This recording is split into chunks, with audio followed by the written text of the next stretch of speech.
Economics आर्थिक गतिविधियों का अध्ययन होता है। इसके आधार पर इकोनॉमिक्स को दो भागों में बांट कर देखते हैं, व्यष्टि अर्थशास्त्र और समष्टि अर्थशास्त्र। व्यष्टि अर्थशास्त्र को इंग्लिश में माइक्रो इकोनॉमिक्स कहते हैं और ग्रीक भाषा में माइक्रो का अर्थ होता है छोटा। वहीं पर व्यष्टि का साहित्य में अर्थ होता है व्यक्ति, यानी कि व्यक्ति के स्तर पर जो आर्थिक गतिविधियां की जाती है वो माइक्रो इकोनॉमिक्स है। और इसी अध्ययन को बड़े स्तर पर करते हैं, यानी कि माइक्रो स्तर पर, और ग्रीक भाषा में माइक्रो का अर्थ होता है लार्ज, यानी कि इसी अध्ययन को बड़े स्तर पर करते हैं तो वो हो जाता है समष्टि अर्थशास्त्र, यानी कि माइक्रो इकोनॉमिक्स।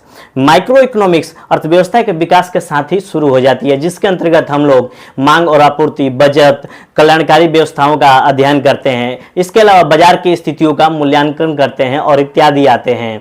ये लंबे समय तक बना रहता है, लेकिन जब 1929 में अमेरिका में ग्रेट डिप्रेशन आता है तो इसके पीछे कारणों को तलाशा गया और कारणों को पता चला कि हम लोग अर्थव्यवस्था को माइक्रो स्तर पर